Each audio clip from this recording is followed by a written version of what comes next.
You're listening to Republic Broadcasting Network, because you can handle the truth.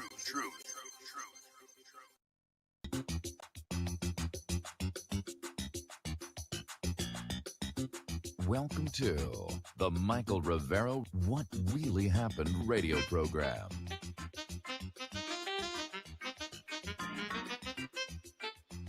And welcome to our show today. It is Friday, November 6th, 2020. Thank goodness it's Friday. Thank goodness it's Friday. Thank goodness it's Friday. It's been a crazy, crazy week, and I wish I could tell you next week's going to be a little bit calmer and quieter. I don't think that's going to happen. We're definitely in the maelstrom, if you will, of current events here. All right, so let's get on into it here. We're going to do news until we run out of news. Then we're going to do phone calls at the bottom of the hour. In hour number 2, the lovely lady Claire will be joining us with her unique perspective on the world, and she's already promised me that she's not going to talk about politics, so we're going to confine that insanity to hour number 1. Mike is in our control room, twiddling the dials and keeping us out of trouble. Let's get right on into it. More and more evidence is surfacing of election fraud, and we're already seeing Democrats and celebrities getting out there saying, how dare you question the integrity of the election process? You're all a bunch of wacko conspiracy theories. But let's face it, the Democrats couldn't look more suspicious if they tried, to be very, very honest.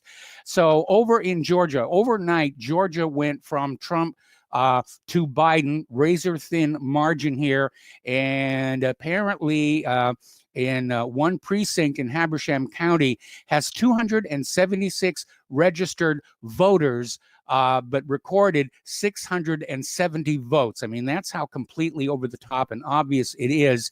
And the good news there is that Georgia has just announced a recount, because the margin between the two candidates is really too small, and because of all the other problems they're having with the ballots and everything, they have already gone ahead and started a recount to see what's going on in that state here. And Trump and Biden are still neck and neck. There's 5,000 votes left to count. And the difference between them is just microscopic here. So Georgia's Secretary of State has announced today there will automatically be a recount. Now, there's an article that came on out from AmericanThinker.com about stealing Pennsylvania, and definitely there's a lot that's been going on over in Pennsylvania. And they've pulled every dirty trick in the books there is, and they've invented a few new ones as well. They changed the rules mid-game. They're using COVID to suppress votes or to force them into the mail-in votes, where a lot of chicanery can happen. A lot of outright thug tactics in terms of not allowing GOP observers into the counting locations, despite a court order mandating that they do so. And the further along it gets, the worse and worse it gets here. And apparently over in Philadelphia, another enormous batch of votes just showed up. 23,277 votes all came in at the same time, all of them for Joe Biden. Now, that is statistically impossible. If they were just ordinary votes that had been missed, there would be some for Trump, based on the fact that they are running neck and neck. Roughly half of those 23,000 votes should be for Trump. But no, all 23,277 votes are for Biden. And over at this group, 538, they provide data-driven news and analysis, and they reported on their Twitter feed on this sudden batch. And apparently 5,300 votes came in from Luzerne County. The majority of those were Joe Biden calls. And apparently, as of earlier today, they're now saying Pennsylvania is looking like it's going to go to Biden here. And in another article, this one from Natural News, Pennsylvania officials claim they have discovered another 750,000 mail-in ballots. And, you know, Trump had been leading by almost that many votes in Pennsylvania, and then somehow, somewhere, without any chain of custody or how it happened, these 750,000 votes have magically and conveniently appeared to push Biden over the top. I mean, it's just really, really obvious what's going on here. Now, there is a lawsuit that has been filed in Pennsylvania. Apparently, there are 21,000 dead people on the state of Pennsylvania's voter rolls. And the lawsuit was filed by the Public Interest Legal Foundation, saying that there's 21,000 dead people on Pennsylvania's voter rolls. In fact, they say at least there could be more. And they're claiming Pennsylvania failed to reasonably maintain voter registration records under both federal and state law, which says dead people are taken off the voter rolls.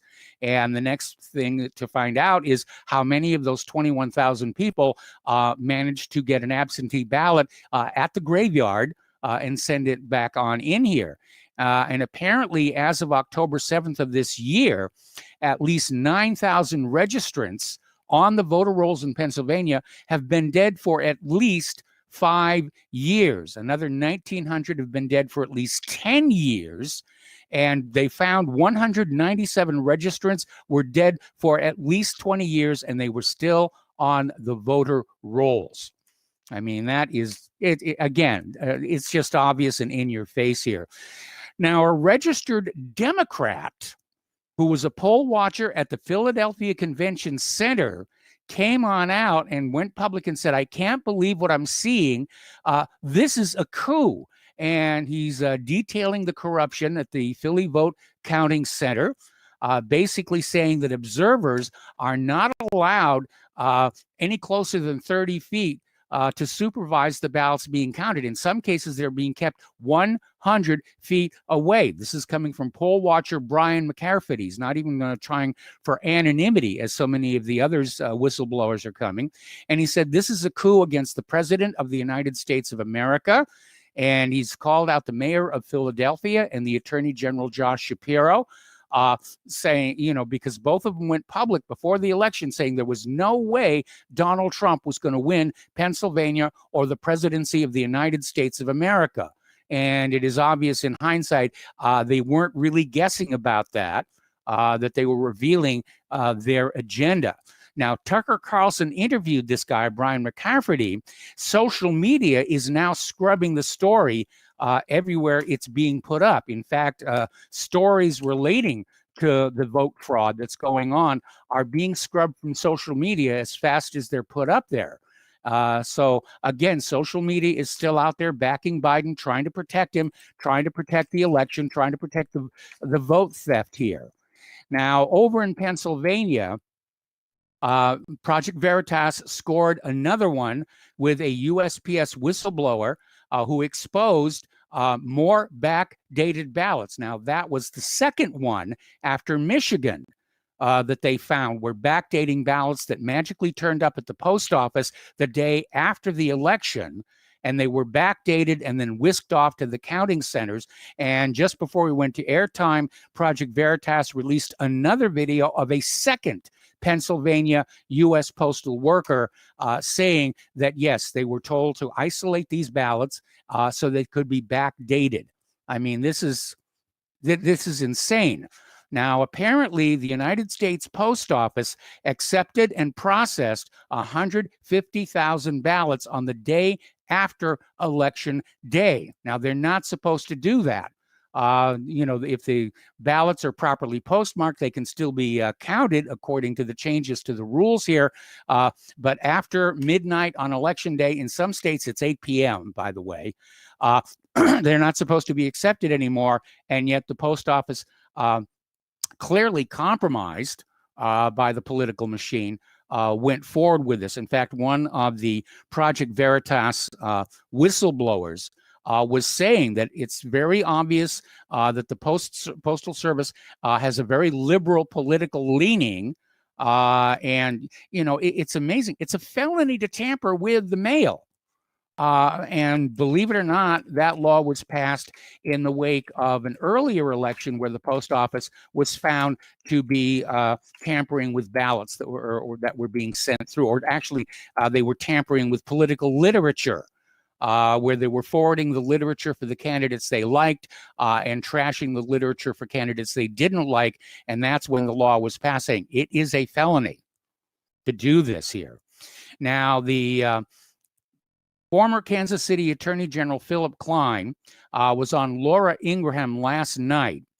And apparently, Klein is a member of Trump campaign's legal team. And basically, he told Laura that a prosecutor in Philadelphia has threatened to throw Donald Trump in jail if he sends in uncertified poll watchers. But keep in mind that election officials are still refusing to allow GOP poll watchers in the counting room, despite a court order mandating that they do so. Okay, over in Michigan, former state senator and gubernatorial candidate Patrick Kolbeck, acting as a poll challenger in Detroit, discovered a hidden illegal router connecting the tabulation machines to the outside internet. That's not supposed to be happening. These machines are not supposed to be reachable from outside, and yet here they clearly were. And Bev Harris over at Black Box Voting had reported in an earlier election where the voting machines had Wi-Fi in them that was active, meaning somebody in a car outside the polling place could access the voting machines remotely over the Wi-Fi and change the election results here. Now, a poll watcher in Michigan got kicked out of the counting location where ballots were being counted from the 2020 election. But before he left, he got a screenshot with his cell phone identifying potential voter fraud. Because it shows a whole list of voter names listed on the screen image, and all their birthdays are listed as January 1st, 1900. Now, the idea that all of these identical birthdays came in at the same time, that, of course, is a statistical impossibility. It also means that all of those voters are 120 years old. And as we reported yesterday, currently on planet Earth, the oldest living human being is 117 years old. Again, another Michigan poll watcher has blown the whistle, saying that ballots were turned in with no names on them at all. Okay. Another article, this one is coming out of National File, again in Wisconsin, Michigan.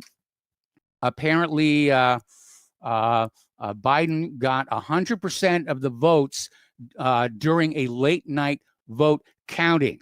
And this was supposed to be after the election officials had stopped tabulation for the night.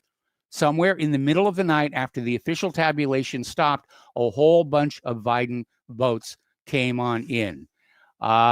Let's see. Again, Michigan, we mentioned this before, 118-year-old people who've been dead for 36 years were voting in Michigan.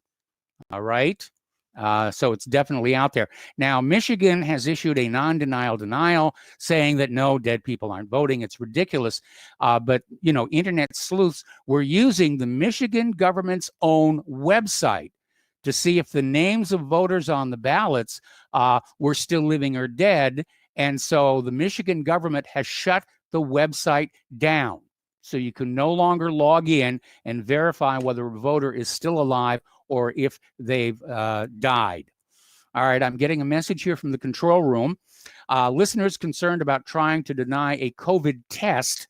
Maybe we could mention this so people can discuss how one might do that legally while protecting your rights, job, etc. Maybe, I mean, I don't see a problem with getting a COVID test. I'm obviously opposed to getting the vaccine, but Claire and I have had COVID tests. They came back negative. So I'm not sure what the listener is concerned about. Okay, getting back to the election theft here. Another article, this is out of Blabber Buzz. The Biden results are statistically impossible, and this election is being stolen while the corporate media and social media censors the truth. As we mentioned earlier, if you put up a story about, you know, dead people voting or those areas where more votes were cast than there are registered voters, The stories are being scrubbed immediately. I mean, it's a full court press, pedal to the metal to keep this thing going. And another article from the Gateway Pundit, and the headline reads, "We call bovine excrement." That's not exactly what they said. And they're saying Joe Biden couldn't get 10 people at a campaign rally, but he somehow breaks the record for the most candidate votes in U.S. history. No way. And that's absolutely something we need to remember. Trump's rallies were just jam-packed with people. The enthusiasm was there. There were all the car convoys, the boat convoys. People were out there. They were just excited about another 4 years for Trump. And Biden was out there with these, very weak rallies, fumbling, malapropisms.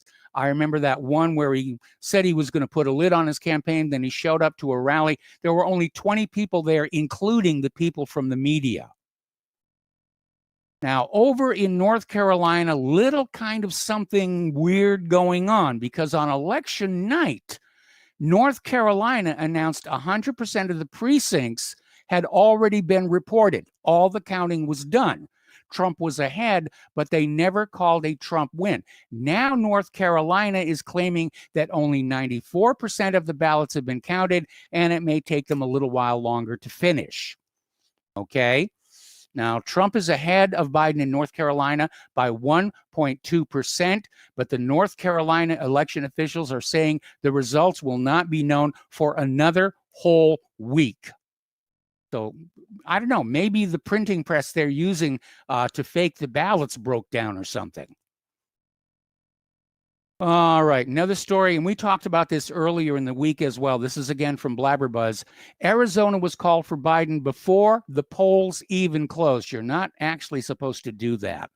That's considered tacky because it can influence people who are still heading for the polls there. And the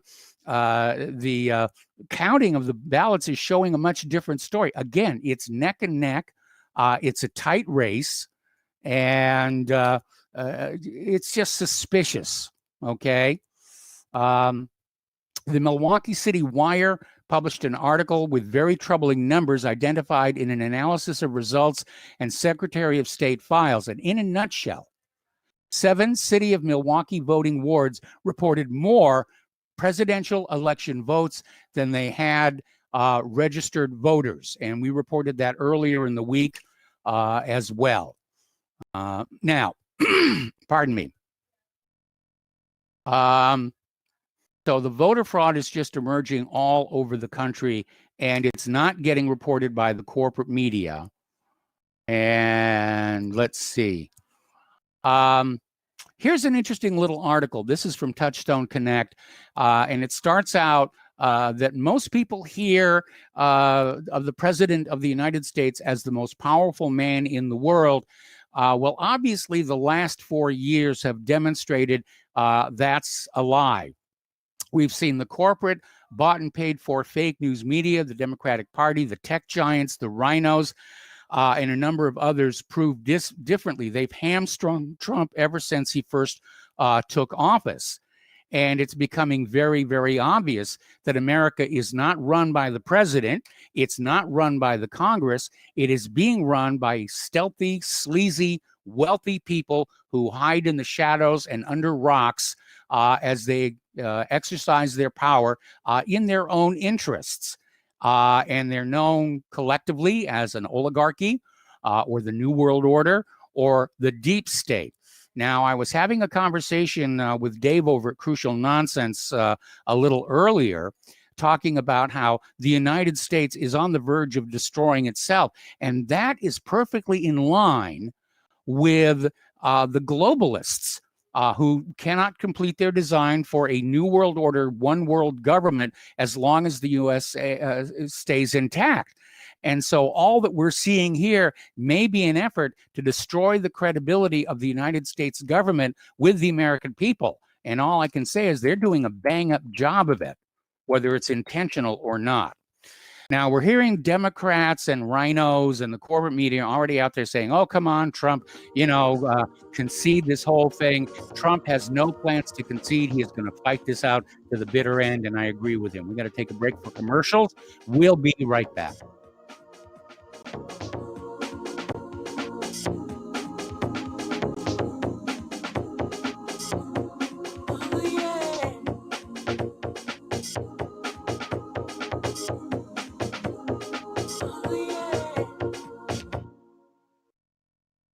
Hello, I'm Dr. Leonard Horowitz. I was right 30 years ago in warning the world about threatening lab virus outbreaks, AIDS, and Ebola. I was right 20 years ago when FBI Director Robert Mueller made me a suspect in the anthrax mailings because I warned the Bureau before the CIA's biocrime and Cipro sales psyops happened. I was right about COVID-19 being an AIDS-laced mutagen planned to resurge this fall to excuse officials' profitable depopulation globalization agendas. And I was right about the only safeguards being antioxidants and holy spiritual sustenance. Vitamin C, D, zinc, chlorophyll, oxygen, and oxysilver especially transmits the frequency resonance to neutralize the expanded function bioweapon. Oxysilver is a double superconductor of the healing power of love. It is the first nutraceutical invented to amplify prayer power and the faithful, loving intention of your heart. Buy, try, and stockpile Oxysilver through HealthyWorldStore.com. Folks, we're living in a world the likes of which we've never perceived any clearer than we do now. The plan for global governance has been in the works for generations and would have likely been achieved by now, but for the fact that the globalists left open their Achilles heel. With all their tools, Federal Reserve System, fiat currency, no child left behind, and then Common Core education introduced to our schools to dumb us down, vaccines, pharmaceuticals to lobotomize us, GMO foods, insertion of compromised or bought and paid for politicians, judges, mainstream media propaganda, all pieced together like a puzzle designed to ultimately bring the world under submission. But with all their strategy, they forgot one thing: knowledge. And knowledge is power. With knowledge, their bombardment is nullified. Folks, with that, as brilliant and knowledgeable as you've become, among the wisest audience of any radio audience in the world, and you are, I want you to take a moment to reflect and ask yourself, how much of that knowledge did I obtain from Republic Broadcasting Network? How high has my consciousness been raised since I've been a listener? How fast am I now able to discriminate truth from fake news by being a Republic Broadcasting listener? How clear am I now able to see the world since I've been listening to RBN? Ask yourselves those questions, folks. Then ask yourself, what is that knowledge worth to me? Like my morning coffee, how would I survive without it? A voice of truth in a sea of lies. Do we not all need to make sure it survives? Like public broadcasting, we are now finding we can only survive with listener support. Censorship, advertisers being attacked, truth itself being attacked. It's the only way through this. We at Republic Broadcasting humbly ask you to become a supporter. Look at your budget and make a determination of what Republic Broadcasting is worth to you and what you can afford on a monthly basis.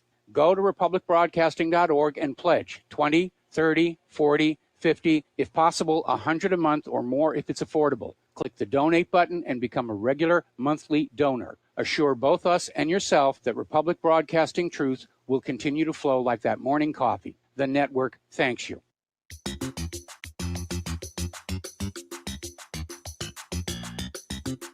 Welcome to What Really Happened Radio. Visit us online at whatreallyhappened.com. And now, set your eyes on the future and let's consider what really happened. Welcome back to our show here, and a friendly reminder that Republic Broadcasting Network is in the middle of a perpetual fundraiser. And we really need your help because the big money is out there trying to hijack the nation, hijack the election, hijack the entire government. And the only way we're going to stop them is for the little money to unite together in the common cause of restoring our constitutional republic. And so for those of you who have already donated, a heartfelt thank you. And for those of you who have yet to do so, the postal address to send a check, money order, or if you prefer anonymity cash, is Republic Broadcasting Network, 2251 Double Creek Drive, number 302, Round Rock, Texas, 78664. The phone number where you can make a credit or debit card donation is 800-724-2719, extension 3. The network thanks you. Okay, getting on back here to the election and the election theft, vote fraud.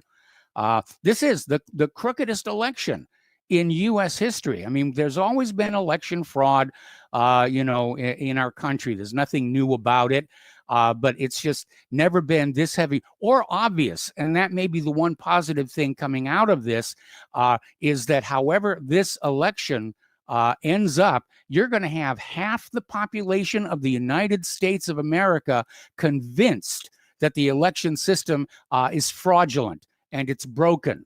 And that strikes right at the heart of the legitimacy of the United States government. Okay, so Rutgers law professor Stacey Hawkins was interviewed by Yahoo Finance Live Wednesday, and basically saying that Trump could win the 2020 election through a court challenge. Basically saying that if it goes all the way to the Supreme Court, it does have a conservative majority. And Amy Coney Barrett is a strict constructionist, originalist for the Constitution. And a lot of what's been done this election, especially with ballots received after the deadline, is unconstitutional and should be thrown out. Absolutely here. By the way, we just posted another link at whatreallyhappened.com, and I know it's hard to get to. We're being DOS'd right now, but it came off of Twitter, and it's a video of a poll worker basically talking about 130,000 votes for Joe Biden being delivered at 4 o'clock in the morning to the counting center. And so, yeah, I think the worst thing that happened to the vote cheaters is the fact that everybody has smartphones, and all those smartphones have got cameras on them. Changes the dynamic quite a bit here. So President Trump's top legal advisor earlier today said the campaign does intend to challenge alleged voting irregularities in 4 battleground states where the vote counting is still underway. And certainly in the case of Georgia, it is restarting. And the campaign is bracing for Joe Biden to be named the winner of the election, or to name himself the winner of the election. Trump is already out there saying that he thinks he's the winner of the election. And by the way, little statistic you need to know. On the election day itself, all of the in-person voting, Donald Trump won all but 2 of the states. So that just tells you how completely skewed this is. And, Trump himself warned us this vote by mail was going to be used to sabotage and wreck the election here. So Matt Morgan, who's the general counsel for Trump's 2020 re-election campaign, is saying this election is not over. And he's saying the false projection of Biden as the winner is based on the results in 4 states that are not yet final. Okay. Now, Donald Trump yesterday delivered remarks on election fraud. And as to be expected, the corporate media cut away. ABC, NBC, CBS, they cut away from Trump's press conference on election fraud. And then afterwards, they accused him of lying. So again, the corporate media is definitely part of the problem, and I'm sure organized crime is helping them, because organized crime is real big on vote rigging here. Now, USA Today has deplatformed Trump's comments on the election, and NPR and other outlets continue to censor the president. This is the president of the United States of America, and these media entities have the arrogance to say, we're going to cut him off. We don't want him talking to the American people. MSNBC cuts the live broadcast of Trump after just 40 seconds and was followed up with Brian Williams saying that the president's statements are dangerous to the country. No, they're dangerous to the vote riggers. They're certainly dangerous to the Democratic Party. They're dangerous to the deep state that has co-opted the corporate media and apparently the post office to bring about a desired result in the election and cut the American people out of the democratic process. Over at Facebook, they have banned the Stop the Steal group that Trump allies were using to organize protests against illegal vote counting. Facebook just shut them down. Okay, we got to take another break for commercials. We're going to go ahead and open up the phone lines, area code 512-248-8252. We'll be right back.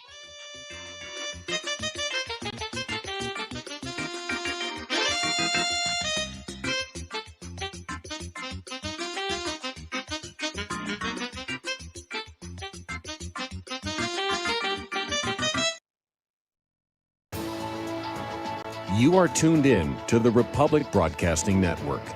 Visit our website by going to republicbroadcasting.org.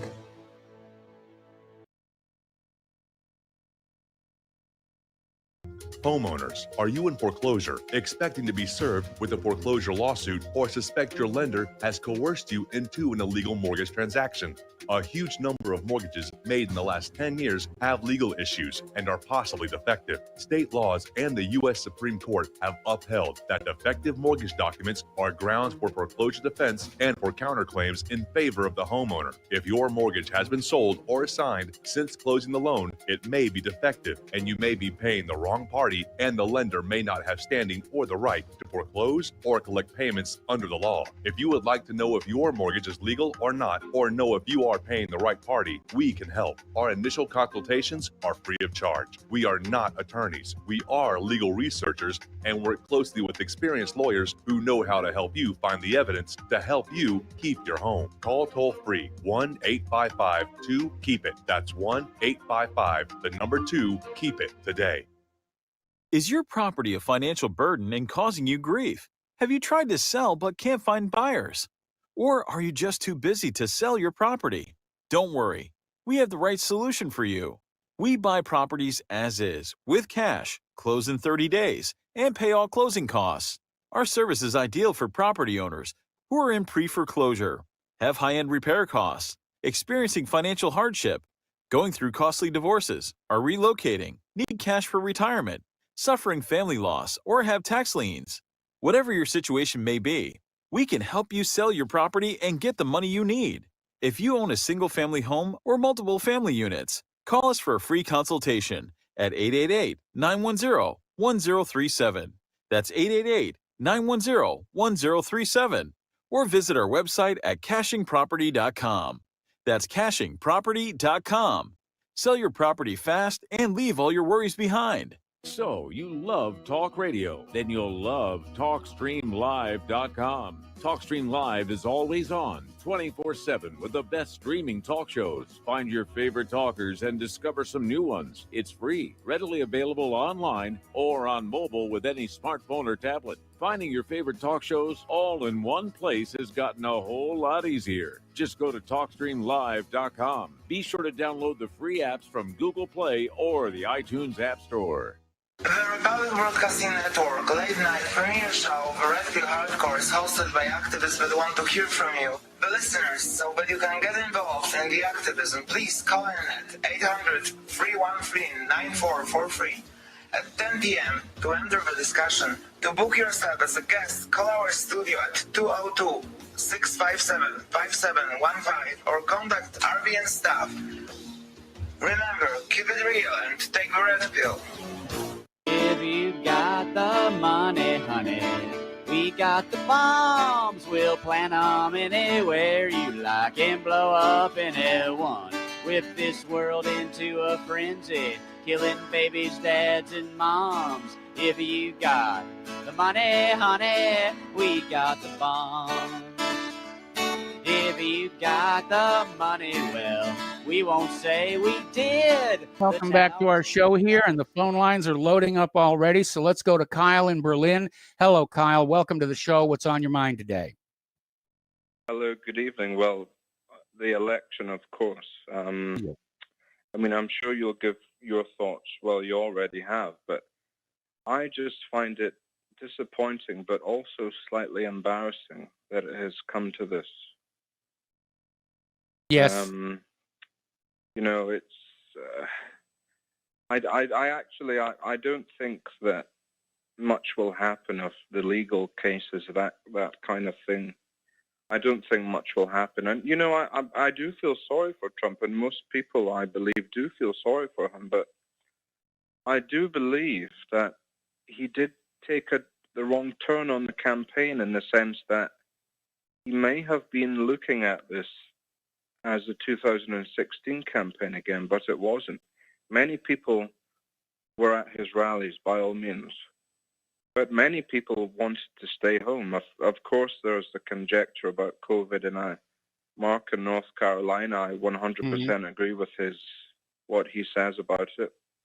But, you know, from what I can see, the Biden-Harris campaign focused so much more intently on TV ads. And in this pandemic, most people were at home. Is that not correct? Yeah, a lot of people stayed home because of the pandemic. Yeah, so it's just a shame. I mean, we'll have to see what happens. But, you know, the main thing I was thinking to myself, and I stayed up very late because obviously we're I was going to say far ahead, but we're on a different time zone. Yes. We're on a different time zone, and yeah. It was just the results came in. It looked like Trump was winning, and then it looked like Biden was winning, and now, you know, it's just stayed that way, and it seems such a shame. But the thing I wanted to say to well, actually, sorry, just two things. The first thing is, it just seemed to me like if Trump was such a cheerleader for Israel, which many people claim, and I'm agnostic about this. Okay, I'm not for it or against this particular argument.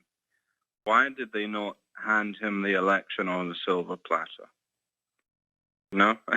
Well, it looks to me like, you know, I mean, Israel definitely, despite everything that Trump did for them, they seem to feel that Biden is going to be even more pliant and agreeable. Well, it could be the case. The second thing I wanted to say is that the second main point, Germany now is in lockdown again. It's apparently a partial lockdown, but I have to tell everybody, all the listeners, it seems much worse than it was. It's a ghost town now. Beforehand, there were restaurants who did takeaway, there were bars who did takeaway, and then they slowly reopened to go inside. Now they're closed. And I mean, my house is on one of the most popular streets in Berlin. Mm-hmm. And, you know, there's many fantastic restaurants and bars. They're all closed. And I just think, why? I mean, the CDC came out a few weeks ago and said you're more likely if you wear a mask to contract something. Yes. So it's, but, you know, the thinking here is that everybody is scared of the virus. You know, it's everybody wants to turn on each other. On Monday, for example, which was the first day of the lockdown, the new lockdown, there were no toilet rolls available in the supermarket. And I thought, how pathetic of people that they're that animalistic and have such base instinct. But that's the world we're living in, unfortunately. I mean, let's see what happens with the election. But, you know, it's yesterday evening I was thinking Trump could, you know, turn the corner on it, but I'm not sure now. The only thing I'd say as a commodity trader is the Biden win has been very good for silver, but we all know that's only temporary. Yes, I would tend to agree with that. And I know the lockdown is really very, very hard. And I have some very positive memories of Germany. Unfortunately, they're Munich, not Berlin, because when I was in Germany, the Berlin Wall was still up there. And, you know, we you were in the expensive part before David Hasselhoff claimed he took down the wall in Berlin. Yeah, very much so. But I really enjoyed it there. Of course, that was before the open border immigration, and who knows what it's like today. But when I was there, I really did enjoy the place. No, it's fantastic. Just one last thing, if I may. I don't want to go on too long. You know, we've got a bit of infighting with callers and so on. I would go back to Eleanor Roosevelt's word. I'm not saying she's an idol. She's not, but she was a very intelligent woman. By all accounts, she got her husband re-elected. I remember her quote, "Great minds discuss ideas, average minds discuss events, small minds discuss people." And I think we should be focused on taking down the idea rather than the person. Okay. Are you referring to the fraudulent election system? No, I'm just talking about your show, because there's been a bit of infighting and so on. And I mean, yes, Layla, for example, she's a fantastic. your point is valid. Your point is valid. We're going to try and throw some cold water on that. And There's only so much you can do at the end of the day. I mean, I understand, for example, Layla was offended, and she's a fantastic caller, 100% yes, she is. fantastic. She really is. But I can understand, because I watched it on YouTube, and I watched your reactions, and also, you know, the whole body language. And, you know, at one point, that chap who was saying all those things, I thought he was joking as well. So you can't be right for being wrong, you know, doing wrong sometimes. Well, I got a lot of emails, you know, saying that the guy was a troll and that it was right for me not to bite on him, and that maybe Layla should not have gone for him as well, because that's what trolls like to do, is, you know, provoke an angry reaction. We saw that happen the last time Ryan Dawson was on this show, and you know, that ended unfortunately with a tremendous amount of unhappiness. I think it was a full moon when he was on, or something. In any case, thank you very much for your hard work, and I'll try and call in more often to update on the situation in Europe, because I am British myself. So yes, you know, it's a different experience when you're an expat. But we won't go into what's going on with Brexit. But when I was living in London, I did vote Brexit. So that's the last thing I'll say. Thank you very much. All right. Thank you very much, Kyle. We're going to switch over to Richard in Arizona. Hello, Richard. Welcome to the show. What's on your mind today? Well, quite a few things, Mike, but let's start with, I want to ask you your opinion of the Learned Elders of Zion protocols. Well, obviously a very controversial document. It does seem to accurately portray how one destabilizes a society, but there's a school of thought that they are in fact a hoax. I remember that when they were presented to the Vatican, the Pope at the time, whose name eludes me, denounced him as a fraud. Well, you're talking about a Pope, and we all know what the Popes are. Yes. They're just part of the system.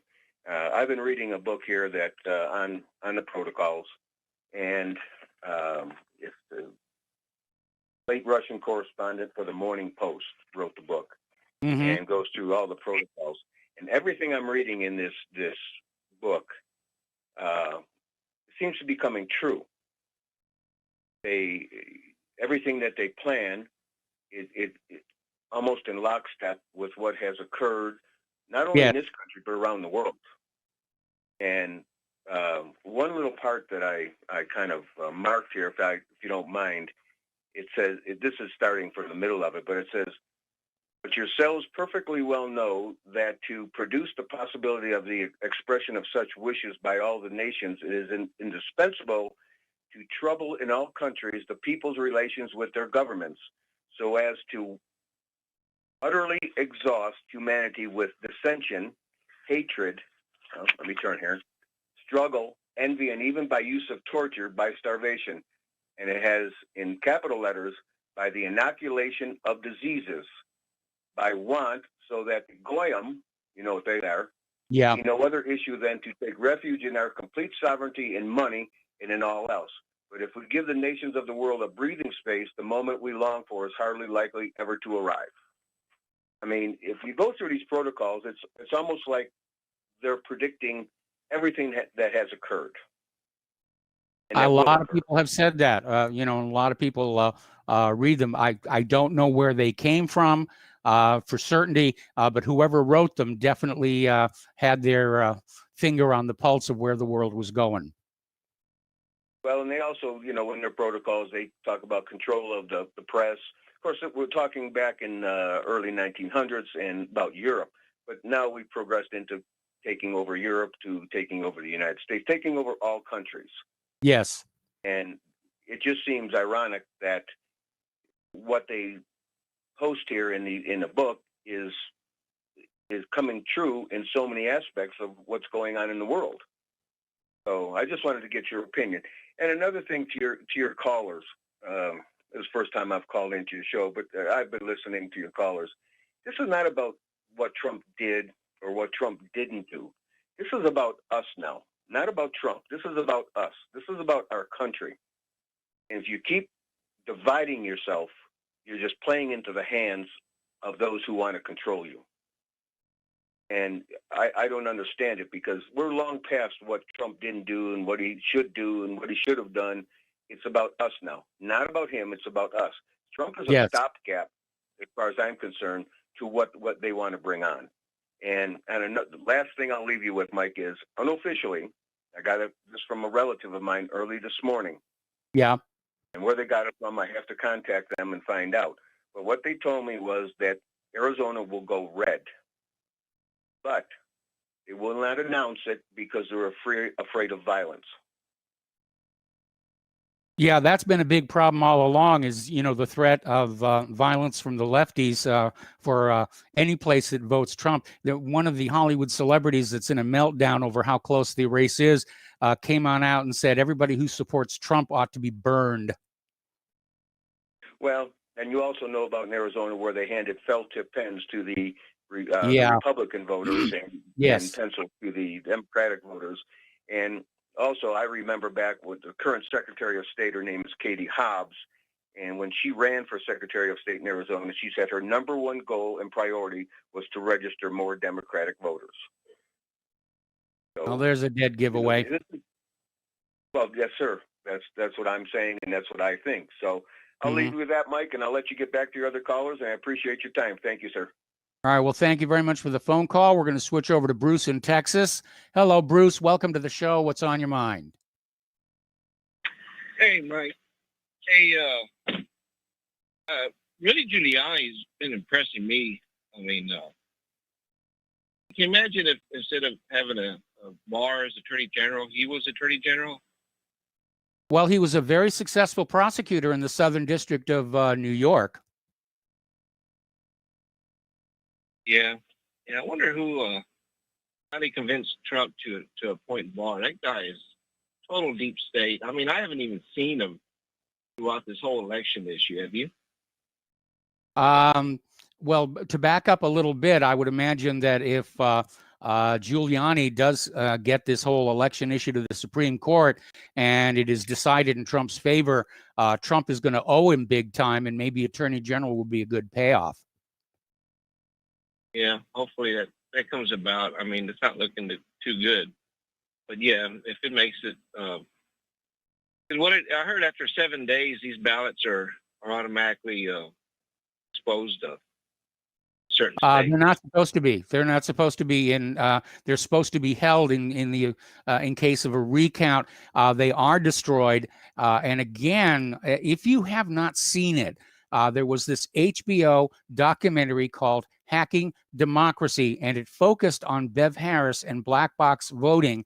And they went on out and documented in places where the state law said ballots had to be stored, in the event of a contested election or a recount, and they found out the ballots were being destroyed as quickly as possible. So again, the hallmark of the Democratic machine is the rules are for other people. Yeah. Yep. Exactly. Heck else I was going to say? Oh yeah, COVID. You have a certain contingent here in the alternative media, mostly callers. There's a few hosts that have been, screeching that the entire thing's a hoax. That there's not even a virus. I think there is a virus. How can you have the entire world, including countries that are hostile to the U.S. government, such as Iran, admitting that there's a virus? So I think maybe it was not only a deep state operation, but it was designed as part of to facilitate the mail-in voting. And certainly it was used to that purpose here in the United States. Yeah, no question. Yeah, you put the dots together and it comes out pretty clear, Man, what a world we live in. Hey, I just want to make a suggestion to the other callers.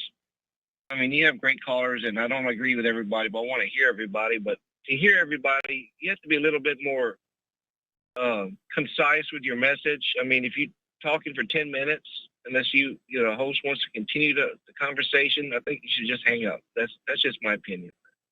Alrighty? All right. Well, I And appreciate that. And, we do try and limit callers. I hate cutting a caller off in the middle of a rant, but sometimes it is necessary, especially when we're coming up on a commercial break, which we're about to do right now. So you've got about 30 seconds left for any additional comments you want to make. No, I'll let you go. I appreciate the time. All right. Well, thank you very much here. And rather than start a new caller before this commercial break here, interesting little story that has come on out from the Political Insider. Apparently, somebody leaked details of a conference call among House Democrats where apparently they're upset because they were expecting to have many more Democratic seats in the House. And instead, it's kind of about the same as what it was before. In fact, their control is a little bit lessened. All right, we're going to take a break here for commercials, back with more phone calls, and coming up on the Lady Claire.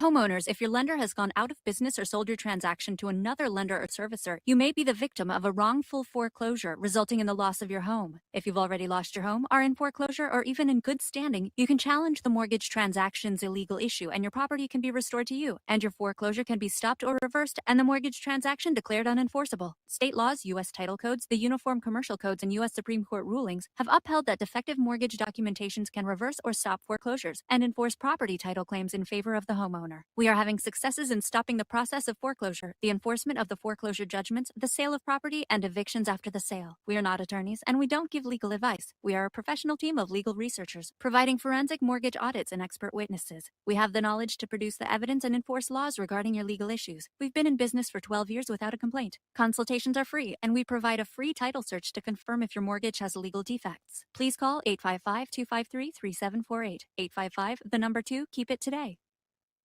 Tired of being lied to by mass media? It's growing more and more apparent today that news is received less and less through standard media outlets. Even with a growing audience every day, RBN is beginning to direct more efforts into social media. Social media and the use of the internet is fast becoming the primary source of people for news, regardless of demographic. RBN has set out to provide some of the best news on the internet through republicbroadcasting.org, and also has begun to use the tools to our advantage by way of social media. Republic Broadcasting is now operating a Facebook page to function as yet another avenue to have our collective voice reach new audiences across not only America, but across the globe as well. The Facebook page features not only news, but also an RBN player to listen to our broadcasts. Get involved by visiting facebook.com/Republic Broadcasting and liking our page and share it with your friends and family, because you can handle the truth. Corporate media dominates the American opinion. Finding independent voices that counter this avalanche is becoming increasingly difficult. With the endless corruption running rampant throughout our government, independent voices are needed more than ever to battle the offensive against our freedoms and liberties. As a listener of RBN, no one understands this concept better than you.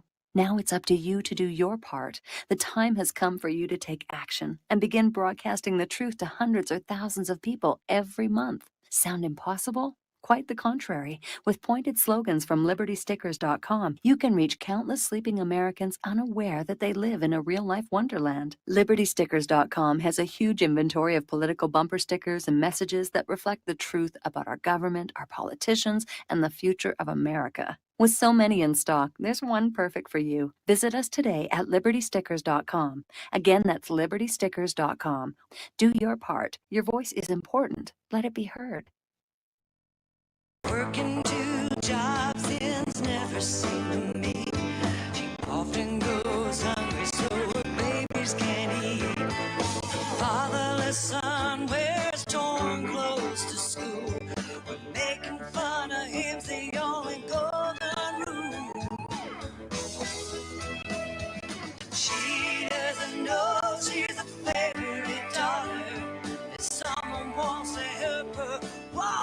Welcome back to our show here. We're going to grab ourselves another phone call from James in Charlotte.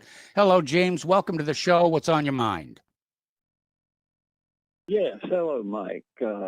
I'm going to take my cue from your previous caller and make it very concise. Okay. I think we've all heard the adage that an ounce of prevention is worth a pound of cure. I'm sure we've heard that a million times, and that's never more true than in the law.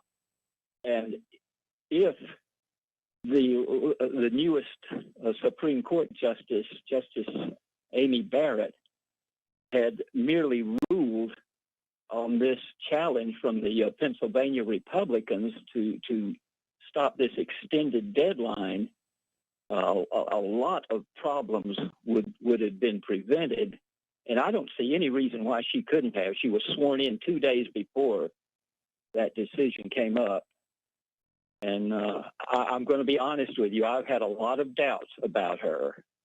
And well, be very accurate here. What the Supreme Court ruled was that Pennsylvania could continue to count votes after Election Day as long as they were delivered by Election Day. What we're hearing from Pennsylvania is that votes for Biden were still being delivered in the middle of the night after Election Day was over. And so I don't think Justice Barrett's ruling really had much of anything, except, yes, it does open up the door for these kinds of shenanigans. But again, all of these new ballots that keep turning up magically are being treated and presented as having met the deadline for Election Day. Yeah, well, that's an entirely different problem, and I hope that will be addressed eventually in the courts. And just one more thing quickly. I don't know how much credence you can put into this, but I had seen this, a couple of things on the internet about these invisible watermarks that have been put on the ballots. Yes. To make sure that there would prevent any counterfeiting of ballots. I don't know how that was done or how it could have been done, since every state has to print its own ballot. Going to be different. Yeah, it's one of those stories. Great if it's true here, but I'll believe it when I see it. My point would be that if such and technically it's possible, there's no question it could be done. And supposedly the Department of Homeland Security was in charge of providing ballots, but why make that public at this time? And so my instincts are saying there's something a little wanky about this. Yeah, well, it certainly would help. I mean, anything that can prevent any type of fraud, and it has to be fought on a lot of different fronts, because there's It seems like they invent a new way to do it, a new way of committing fraud every day. Okay, well, listen, we're going to have to let you go, James, here. We're coming up on the station identification. When we come back, we're going to have 2 more phone calls, and then we're going to close the phone lines and turn the mic over to the lovely Lady Claire.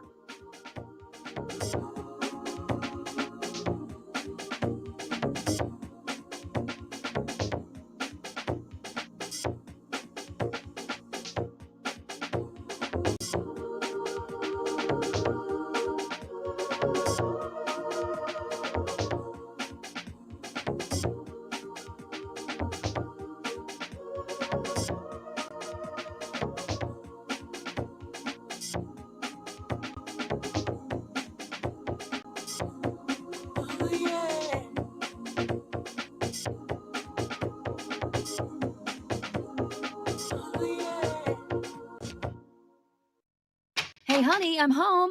I grabbed a newspaper on the way home. Look at all the news today. Don't you know that all you're going to get in the newspaper is propaganda, twisted news, and false information? Honey, this is a national newspaper. It has to be true. Ha!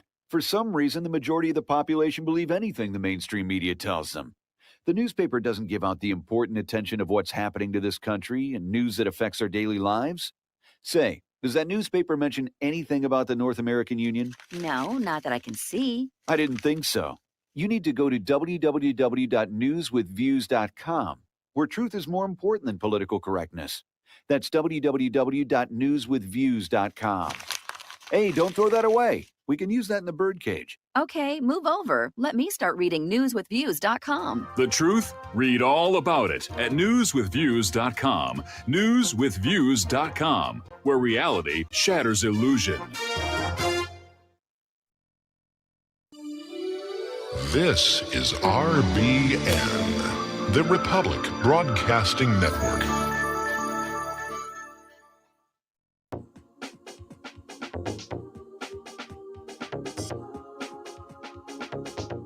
What Really Happened with your host, Mike Rivero, putting America first, second, and third.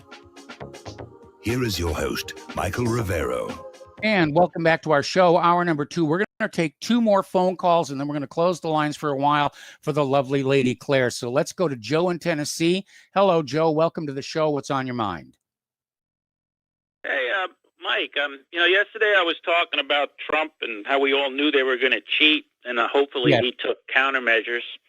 And with this Steve Pieczenik story about the watermarks from the ballots, it's very interesting. And I think one of 2 things is possible here. One is that they actually did it, and they're letting Steve Pieczenik mention it so that they can they won't call the elections, because any state that's figuring to go along with this fraud might be getting a little cold feet, knowing that there might be some serious problems here. And the other thing they might have done is it could just be made up, but they're putting it out, and then they're tracking the signal intelligence and the monitoring the communications between the corrupt individuals involved. Yes. So I think that this is really showing itself as an attempted intelligence coup by the CIA deep staters. Norm Eisen, the guy that runs the color revolutions, and then the Patriot side with the Q and the probably Army intelligence, General Flynn's groups. It's really a high-level game that's going on here, and it's very exciting, actually. Yes. And well, I'm not sure exciting is the word. I mean, we're talking about our nation here and whether it's going to survive. Well, I know, but I mean, it's bringing things to a head. I mean, you, for instance, always talk about how we need election integrity and everything. After this election, if Trump does pull it off, and it was, they get all these corrupt bastards because of the watermarks on the ballot, there'll definitely be a big push for some kind of blockchain voting or some kind of thing, so this never happens again. So absolutely. If Trump pulls this off, it'd be one of the best things that ever happened for this country. If Trump pulls this off, I'm going up to Washington, D.C., and I'm going to pound on that door of the White House and say, look, Donald, it's time to fix this mess. Oh, it might be part of the whole, trickery. I mean, they knew it was coming. Everybody knew they were going to cheat. So he had to have taken countermeasures. If he didn't, I'd fire him for dereliction of duty. And well, but anyway, one other thing is that I noticed that the guy running the war room for the Democrats, his name is Bauer, and I don't know if many people know it, but that's the Rothschild name before they changed it to Rothschild. So the Bauers are, some of them might be illegitimate children of Rothschilds or just real Rothschilds. Oh, we don't need to go there. We don't need to go there. But interesting. I like looking at stuff like that. Stands out to me, because it's just interesting that's the guy running the coup. Him and Norm Eisen. Anyway, I'll leave it at that, Mike. Have a good weekend, and say hello to Claire for me. Well, she's sitting right here and listening to you, and thank you for the phone call. We're going to take one more phone call, then we're going to close the phone lines for the lovely Lady Claire. So let's go to Peter in Los Angeles. Hello, Peter. Welcome to the show. What's on your mind? I hope Joe's right. I'm very skeptical, but I hope he's right about this setup thing. Listen, the President of the United States is getting cut off by even NPR, which is partly government funded, right? Yes. He's getting cut off by the networks. He can't get on Facebook or LinkedIn, or he can't get on Twitter. I mean, he's been expunged. The point I want to make here, Mike, is that if he needs our support badly, and if he needs mass support to counter the bully boys that have been set up by the CIA and Soros and the Democratic Party, Antifa and Black Lives Matter and so on. How is he going to get the word out when he can't even get on TV? Which leaves the only question is possibly martial law.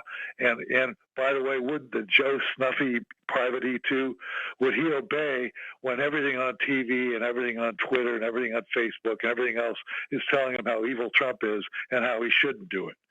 So I'm not even sure that'll work. But I did want to say I sent to you something that I got through.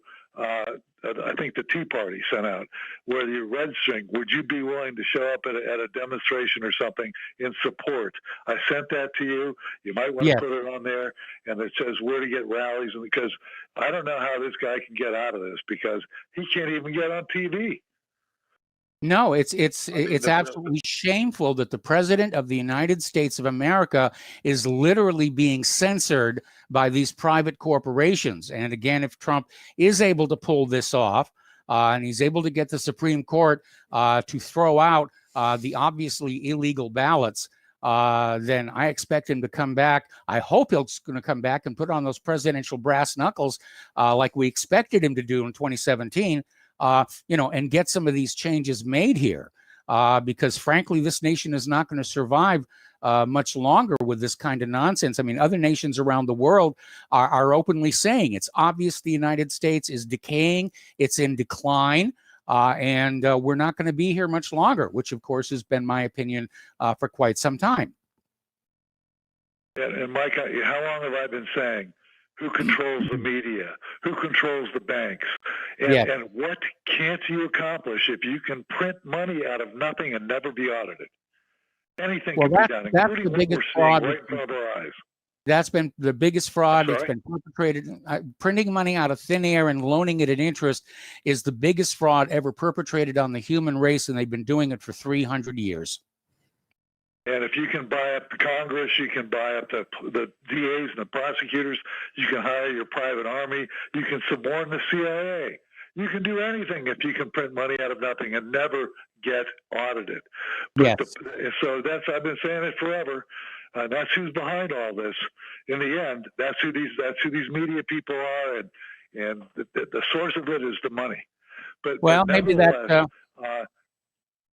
I was going to say maybe that earlier caller was correct about the protocols of Zion.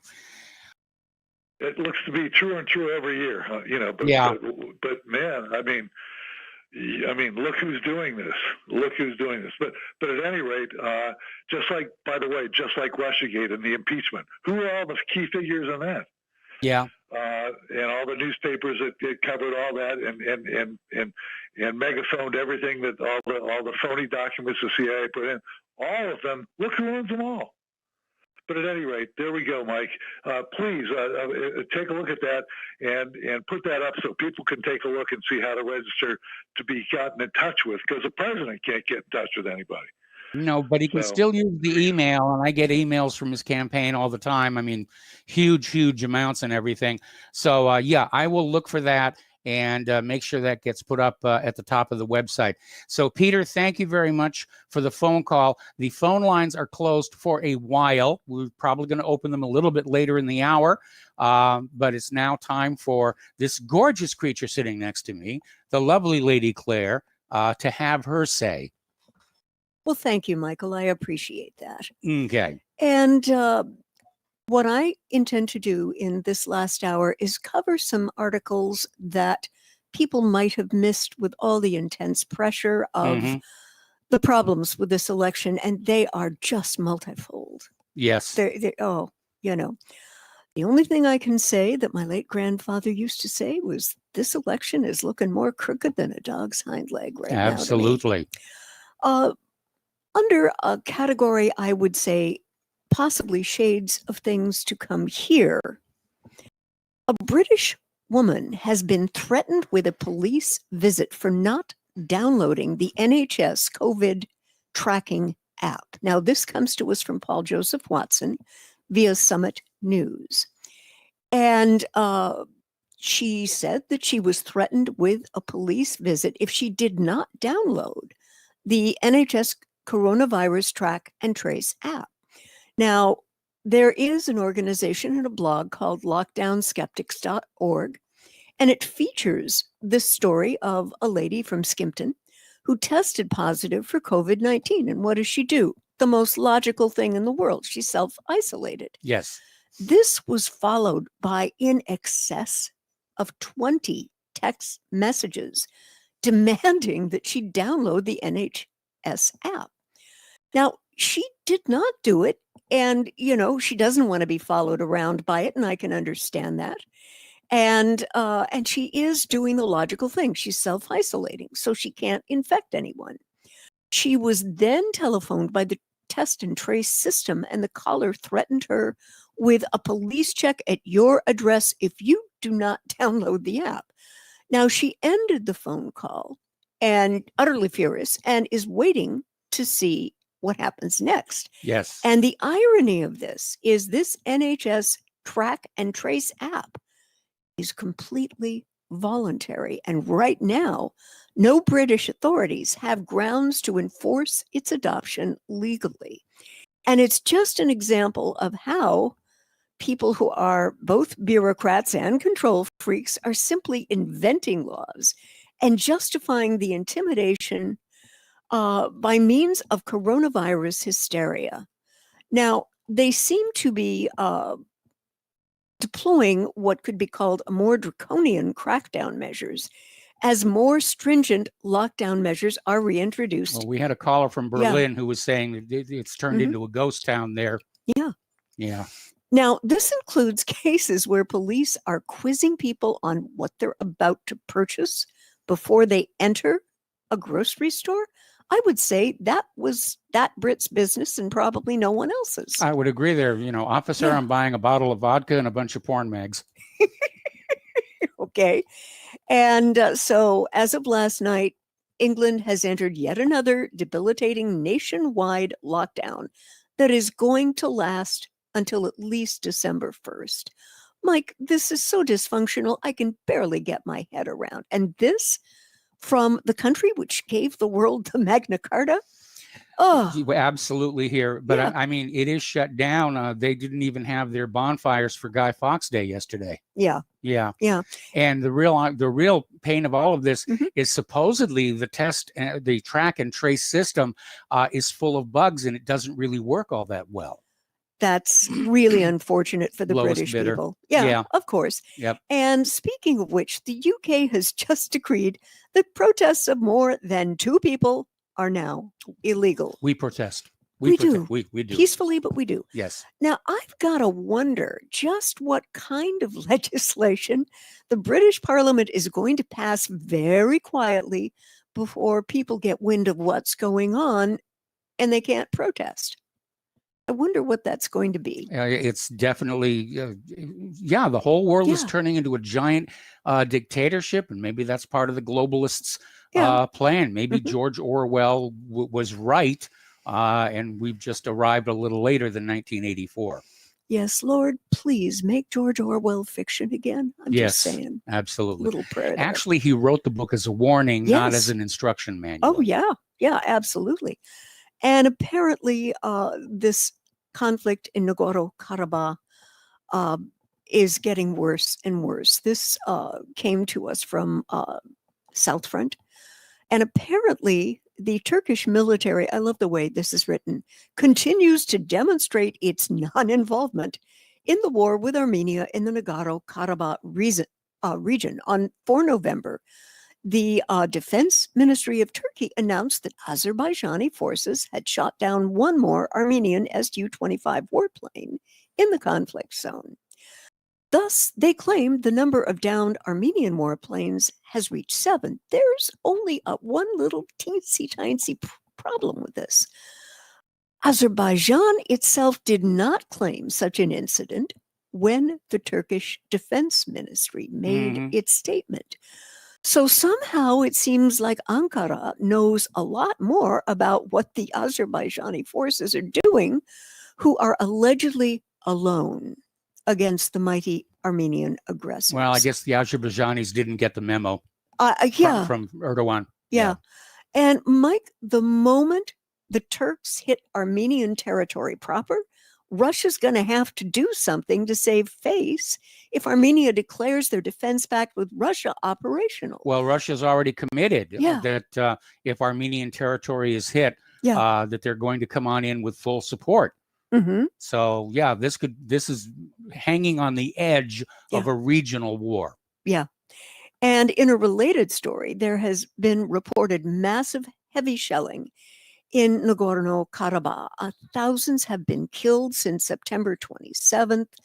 And sources have told Reuters that Nagorno-Karabakh's capital city, Stepanakert, was bombarded by heavy shelling yesterday. And we've had 3 failed ceasefires and short-lived pledges by both sides to stop targeting residential areas and civilians. But Mike, it's still going on. No, the last ceasefire lasted exactly 1 hour. Yeah. And the nonprofit group Reporters Without Borders called on the UN and Azerbaijan to allow the evacuation of civilians, including a group of 80 journalists from Stepanakert. 2 reporters who didn't want to be identified, and I can kind of understand why, said that the city was under very intense bombardment. Now, for their part, Azerbaijan has denied the reports and accused Armenian forces of shelling residential areas on the Azeri side of the battle. And they have been locked in very, very heavy fighting. Baku has been making gains and is calling for Armenia to withdraw its military from territories within Azerbaijan's internationally recognized borders. And apparently, Azerbaijani troops have been making some gains in the fighting and closing in on the city of Shushi in Nagorno-Karabakh, which is a very strategic lock point. And it's been said the president of the Republic of Artsakh, the de facto name of Nagorno-Karabakh, said that whoever controls Sushi will control Artsakh. Yes. So, I don't see that going away anytime soon. Well, there's definitely some parties trying to keep this thing going, despite efforts at ceasefires and peace talks. And, for peace to work, everybody's got to agree, but it takes, only one person with a bomb or a piece of artillery to keep the fighting going. I understand that the Azeris are using Israel cluster bomb munitions. Yes, they are, which are supposed to be illegal. Yeah, they're supposed to be banned under international law. Yeah. And the real danger for those is the cluster munitions are brightly colored. Yeah. And, they don't always explode right when the bomb is being used. They just lie on the ground there, and kids will think it's a toy or something. Yeah. And they'll pick it up, and they'll lose a hand, if not their life. Yeah. Yeah, this is just pretty rough. Yes, it is. And getting back to the United States, police are now piloting a program in Jackson, Mississippi, to live stream Amazon Ring candles. Cameras. I'm sorry. Thank you. And this I don't comes care to if us. they live stream a candle. I know. Okay. I'm sorry. Right. I am sorry. My dyslexia hit me. Yes. And this comes to us from Matt Guariglia via the EFF.org. Electronic. No, that's. It's the other organization. It's the other organization. Yes. My mistake. Yes. Okay. And he starts this article by saying, "This is not a drill, red alert. The police surveillance center in Jackson, Mississippi is going to be bringing about a 45-day pilot program to live stream the Amazon Ring cameras of participating residents." Now, apparently this organization has been warning people that the potential of misuse to undermine civil liberties of its users and communities is huge. Yes. And they have expressed that they're very concerned with Ring's 1,000 plus partnerships with local police departments, which allows this. It facilitates bulk footage requests directly from users without oversight or having to acquire a warrant. Now, a lot of people are saying this is Whoa. a good idea because you're going to see package stealers and criminals approaching your door. But the downside is the police are getting a video record of you every time you leave your house or return home. And that's upsetting to a lot of people who still support the Fourth Amendment and who have an instinct for a certain degree of privacy, as do I. Okay, we're going to have to take another break for commercials here. And we're going to be back with more news from the lovely Lady Claire after these few words.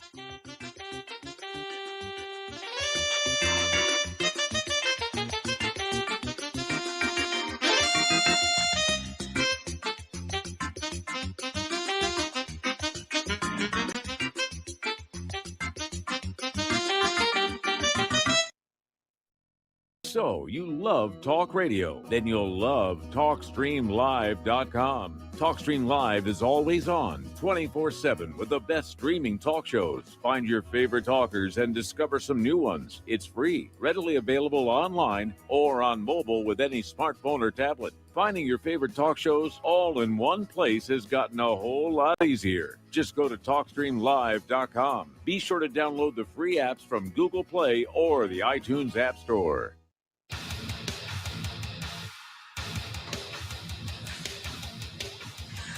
Please view, like, and subscribe to our YouTube channel. Stop terrorism. Please contact us if you or anyone you know who wants to be on our show at thetruthpharmacy@gmail.com. Keep it real. Take the red pill.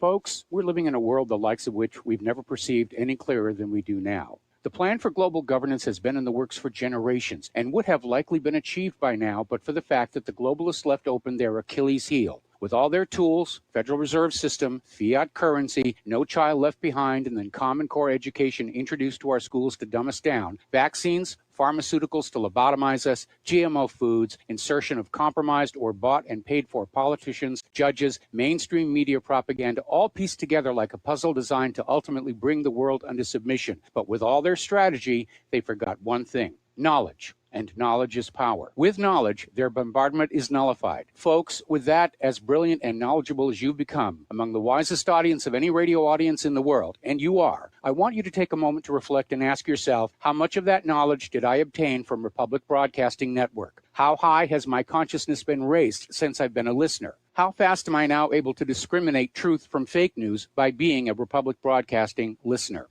How clear am I now able to see the world since I've been listening to RBN? Ask yourselves those questions, folks. Then ask yourself, what is that knowledge worth to me? Like my morning coffee, how would I survive without it? A voice of truth in a sea of lies. Do we not all need to make sure it survives? Like public broadcasting, we are now finding we can only survive with listener support. Censorship, advertisers being attacked, truth itself being attacked. It's the only way through this. We at Republic Broadcasting humbly ask you to become a supporter. Look at your budget and make a determination of what Republic Broadcasting is worth to you and what you can afford on a monthly basis. Go to republicbroadcasting.org and pledge 20, 30, 40, 50, if possible, 100 a month or more if it's affordable. Click the donate button and become a regular monthly donor. Assure both us and yourself that Republic Broadcasting truth will continue to flow like that morning coffee. The network thanks you.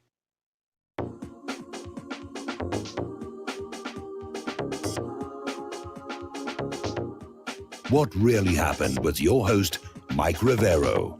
You're listening to the Republic Broadcasting Network.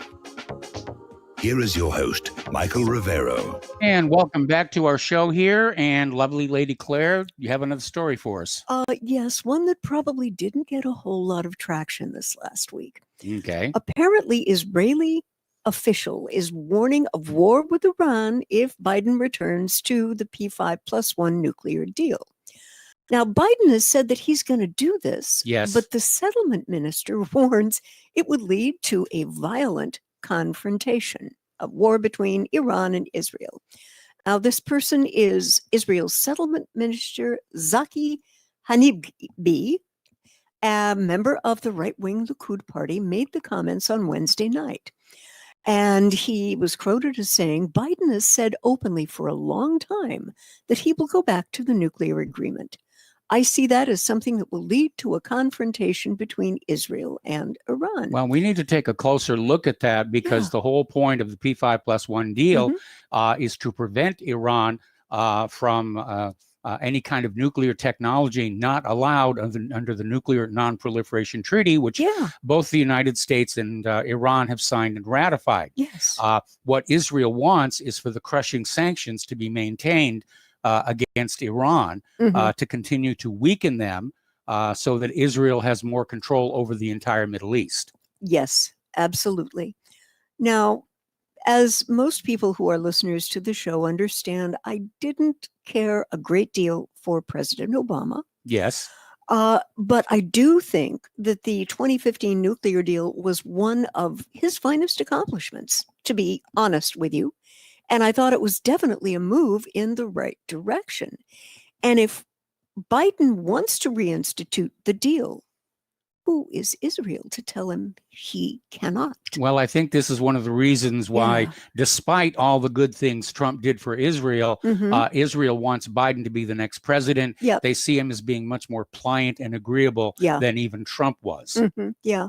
So there's gratitude for you, right? Yeah. And here's a very interesting wrinkle. A Biden presidency would bring huge pressure on liberal Zionists from pro-BDS Jews. And it was the big news, Jewish world news on election day. The Jewish community is overwhelmingly liberal and progressive. And secondly, 22%, Mike, I was astonished at these numbers. Yes. 22% of Jews under 40 support boycott, divestment, and sanctions against Israel. And so what this means, if the inevitable comes to pass and there is a Biden presidency, we are about to see a very huge shift in the Israeli lobby, which is a Jewish communal institution. Apparently, the liberal Zionist group J Street, which fought Trump and Netanyahu at every turn, will take over as the centrist Israel lobby with a lot of friends in the Democratic Congress. AIPAC, which supported Netanyahu blindly and Trump quietly, will become more marginalized on the right. Okay. And with Trump gone, J Street will lose its right-wing boogeyman and find itself on the right side of a liberal Jewish discussion. Okay. Young left communal Jews who support Palestinian human rights are going to be demanding real action, not just lip service to the two-state solution. So that could be a very interesting development. It could be, but Israel's moving very, very rapidly to create a situation on the ground that would prevent a two-state solution. In fact, on election day, when Israel knew that we would not be looking, they went out. You already have this here? Yes, I do. Well, I do. Pardon me for stealing your thunder. And go ahead and tell them. No stealing, dear. We share. Well, actually, this is not the story I was talking about, but apparently they did a massive bulldozing, rented lips over in the West Bank, one of the largest demolitions that they've done in decades. Yeah. And apparently, while we were watching election results, Israel decided to make 41 Palestinian kids homeless as the world was watching the U.S. election. And 11 families were just left scrambling after Israeli forces destroyed their village in the Jordan Valley. And this was, the imaging just breaks your heart. Okay. And on the evening of Wednesday, 4 November, it was raining like heck over the Palestinian towns and villages of the occupied West Bank. It was the first storm of the winter season. As hundreds of thousands of Palestinians in the West Bank took cover, 11 families in the northern Jordan Valley were left to sleep under the open sky with nothing but a tarp for cover.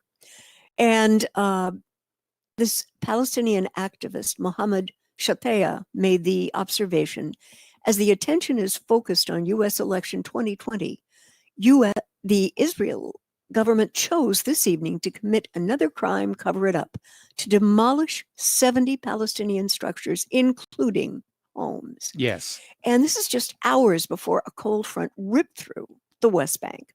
Israeli forces demolished the Bedouin hamlet of Kirbet Humsa, home to 74 Palestinians, including 41 children, one as young as 3 months old. And they were about to have lunch when bulldozers arrived in the morning. Military jeeps and soldiers surrounded them. Aisha Abu Awad, 56, told Middle East Eye as she cradled her 3-month-old granddaughter, Adil. Okay, well, we're going to have to take another break for commercials. And when we come back, we're going to open up the phone lines, and Claire's going to finish her story, and we're going to be okay.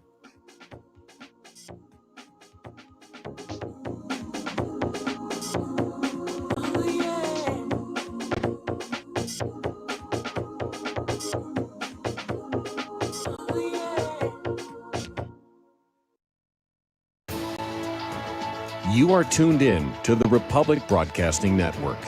Visit our website by going to republicbroadcasting.org.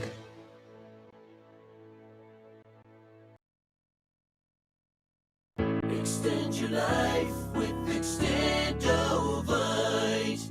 Extendovite really works. Here are some reviews from Amazon.com. John Hess, 5 out of 5 stars. Awesome. Probably my only review, but at age 40, I was getting bad heart throb and left arm pain, mainly before bed. I even stopped smoking and drinking sodas for a month, and that didn't work. After one day of taking Extendovite, it was gone and hasn't returned in 3 years.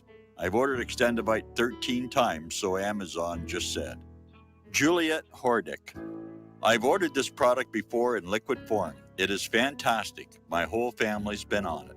To order, call 1-877-928-8822. That's 1-877-928-8822, or visit our website at heartdrop.com. Extend your life with Extendovite. Ladies and gentlemen, J.R. Moore here. We have a special promotion going on at Republic Broadcasting. This is a fundraiser for Republic Broadcasting involving the Energy Cleaner. Mail me a postcard. My address is at my website at thelibertyman.com. We pick a postcard every other Thursday. When your postcard is drawn out, you get to buy an energy cleaner for $215 instead of $285, $70 discount. $200 goes to Republic Broadcasting. You also get a 10% discount on my mattress pads. So get those postcards in, put your name, your telephone number, your email address on there, and when your postcard is drawn, you get to get an energy cleaner for $215 instead of $285. Mattress pads, 10% off. Help us out at Republic Broadcasting and help yourself to get an energy cleaner at a deep discount. It's a win-win situation for everybody. We hope you can get these postcards in soon. Thank you very much. Homeowners, are you in foreclosure, expecting to be served with a foreclosure lawsuit, or suspect your lender has coerced you into an illegal mortgage transaction?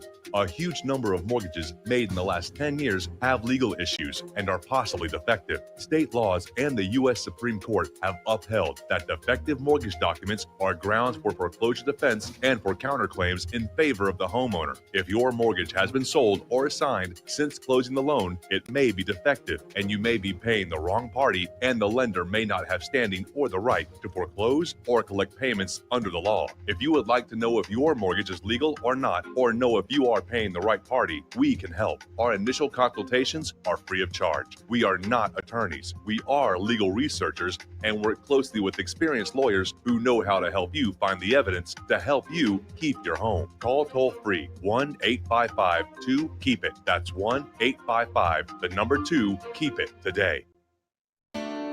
We the people, in order to form a more perfect union, establish justice, ensure domestic tranquility, provide for the common defense, promote the general welfare, and secure the blessings of liberty. Welcome back to our show here, and the phone lines are full already. But before we take phone calls, Claire, you wanted to finish this story. Yeah. Apparently, the Israeli military got there at about 11, and the lady being interviewed said, then they told us to start evacuating, and they began emptying all of our belongings outside. And military jeeps had arrived with a busload of workers from the Israeli Civil Administration, which is responsible for enforcing the Israeli government's policies, including home demolitions in the West Bank. And as armed soldiers and the civil administration workers emptied this gal's belongings outside her home into the soil of a hilltop, Abu Awad said she was absolutely humiliated. And of course, under the rain, much of that's going to be destroyed Oh, anyway. yeah, and she said, we stood there and we cried, but what could we do? As she watched bulldozers tear down her home, her family's livestock pen, water tanks, as they all stood out in the rain. Meanwhile, Palestinian Prime Minister Mohammed Shataya accused Israel of timing the demolitions for Election Day in the U.S. when the world was distracted. And of course, that's exactly why they did it. Absolutely. And, can you imagine the devastation of being thrown out? And again, this lady says, we are helpless against the occupation. The world is doing nothing to stop them. Now, according to human rights group B'Tselem, which, by the way, is a very creditable Israeli human rights. I have heard great things about them. The demolition in Kiryat Humsa comprised 18 tents and sheds that housed the families, 29 tents and sheds used as livestock enclosures, 3 storage sheds, 9 tents used as kitchens, 10 portable toilets, 10 livestock pens, 23 water containers, 2 solar panels, and watering troughs for their livestock. And apparently, B'Tselem is also reporting that the Israeli forces destroyed more than 30 tons of fodder for their livestock and confiscated a vehicle and 2 tractors belonging to 3 of the residents. How do people become non-human in the eyes of the Israelis? I can't. I think it's the Israelis who are non-human.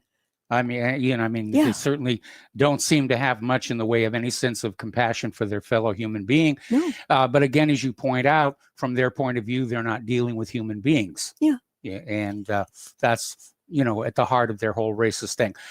So should we take some phone calls? I think we should. All right. We're going to take some phone calls now, starting with Marco in Alabama. Hello, Marco. Welcome to the show. What's on your mind today? Hey, Michael. How are you? My name is Marco. I'm Yes. probably one of the younger callers that probably ever called this station. I mean, I was born in 1989. Okay. Basically, I know it's Powhana Friday, and I know, that everybody wants to be in a good mood and as best as they can, but I just feel so despondent, Michael, dude, about, what's going on in this country.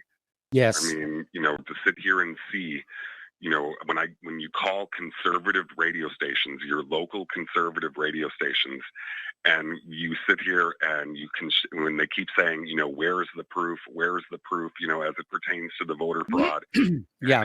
they just deny. Yes. They just deny, all of these underground reporters that do such a good job, and that because they're not sitting in a trailer putting on makeup and waiting for all of the rioting in Charlottesville, dude, to come over before they go on their well-lit platforms, to tell us, what's going on, doesn't mean, dude, that people, are not credible, journalists and all that stuff. I mean, I totally am a part of a generation where Fox News is irrelevant, CNN is irrelevant, MSNBC is irrelevant, ABC, NBC, CBS irrelevant. And I get everything that I can from you guys, multiple sources of content creators, and just to sit here and see, dude, that our country is being stolen from us, dude, and mainstream normie conservatives, dude, are just perfectly cool with this.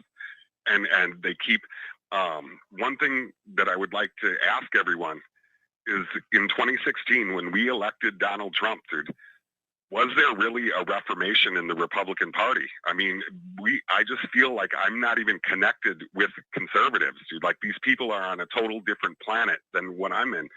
And I just feel so distraught, Michael. Well, I certainly understand how you feel. I mean, this past week justifies substance abuse, and a lot of people are very upset. And you're absolutely right. In the corporate media, it doesn't matter if they're liberal or conservative. The orders have come down from on high. Cover up the Hunter Biden laptop story. Don't report any of the stories about massive election fraud from coast to coast. And the only way people are finding this stuff out is to come to the independent media, like Republic Broadcasting, and share information with each other using email. which is still not being censored yet, but I'm sure they'll get around to it at some point. Biden has already said that if he becomes president, he's going to go after the independent media and shut us all down.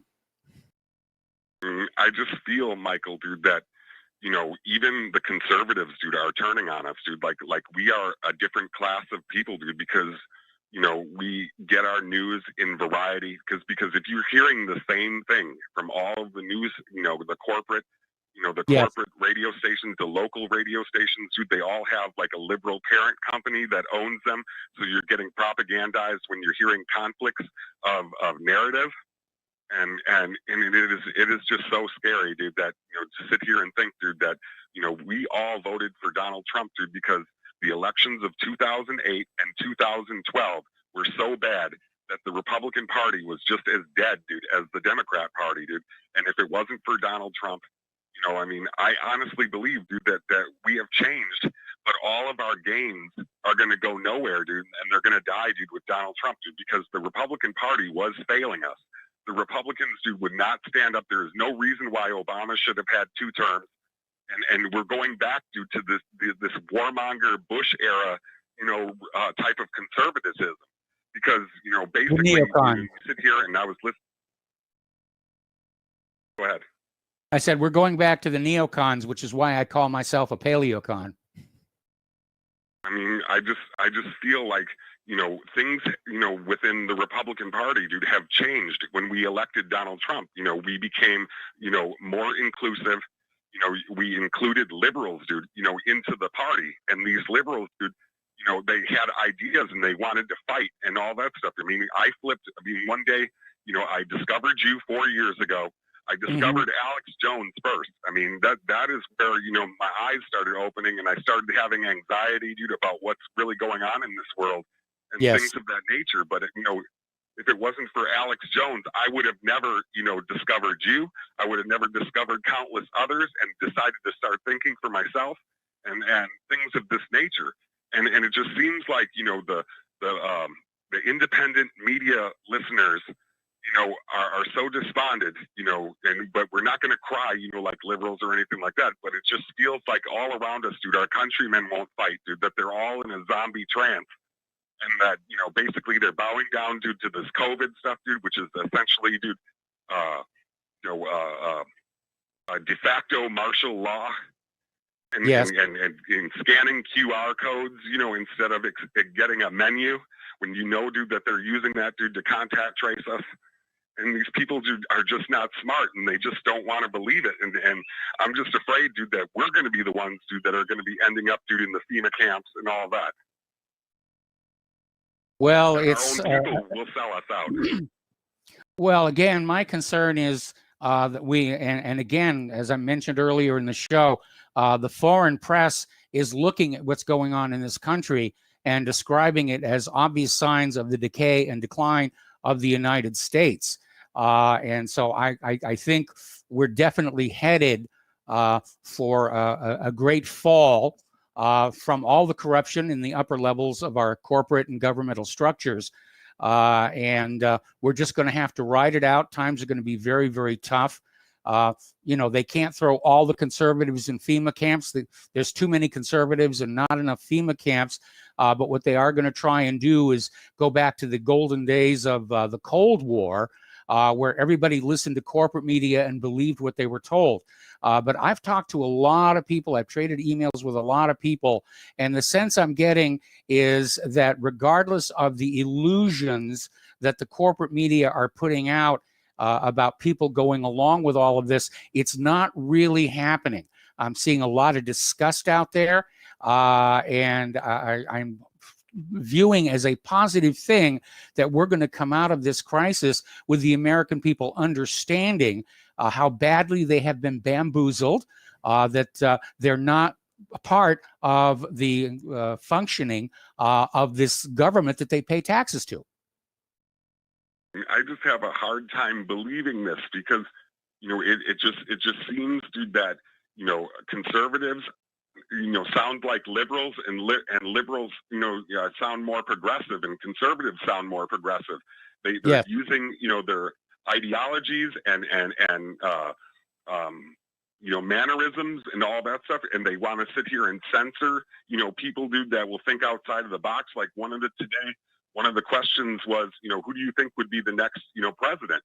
And I sat here and I called it, and I said, after the election of 2016, after Donald Trump, and after, we've made so many new gains, how can we ever go back, dude, to like a Bush era neocon, dude, or somebody, dude, that's not even free speech, like Marco Rubio, or I mean, all the candidates, dude, that they're listing, possible 2024 candidates, I would never vote for in a million years, dude, because Trump changed the game. I mean, despite what you think of him. That's why they hated him. That's why they hated him so much. He was a true outsider. It feels like, when I voted for Donald Trump, dude, I felt free. I felt like, this is the first time, dude, that, that I'm getting a candidate, dude, that is going to do something, and things like that. Yes. There's parts of, our community here on RBN, because I've been listening to you guys for 4 years, that feel, dude, that Trump has let you down. But, it is the fight, dude, the overall, dude, things, dude, the intangibles, dude, that Donald Trump brought, dude, that set him apart, dude, from these Bush-era neocons and all of these politicians that don't care about us and things like that. And I'm just afraid, dude. I'm afraid in this country, dude, big time, every day. I mean, I served in the military, and I was in the Army and all that stuff, dude, and I can't talk about certain things. But on the other hand, it's like I could never draw, dude, a firearm, dude, against another American citizen, but it just feels like this society, dude, is pushing us towards it. Yes, I agree with you. Anyway, listen, Marco, we're starting to get close to the end of the show, and I got a bunch of callers waiting on the line. So thank you for your input. Thank you for your call. And we're going to switch over to David in Boston. David, welcome back to the show. What's on your mind today? Oh, hi, Michael. Hey, it was great to hear Lady Claire. She demurred when I told you that I'm convinced that she taught Stephen Cohen everything he knows. Yes. So now, since Claire demurred to that, I want to see how modest and how humble and demure Layla from Canada is. So, well, she's the next caller.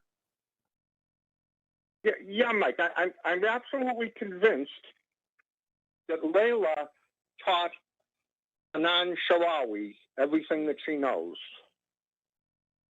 Well, we'll be sure and ask her when we switch over to her. Oh, she's on that? Okay. Hey, yeah, she's the next call. Thing, Layla is the next call. Yeah, okay, great. Mike,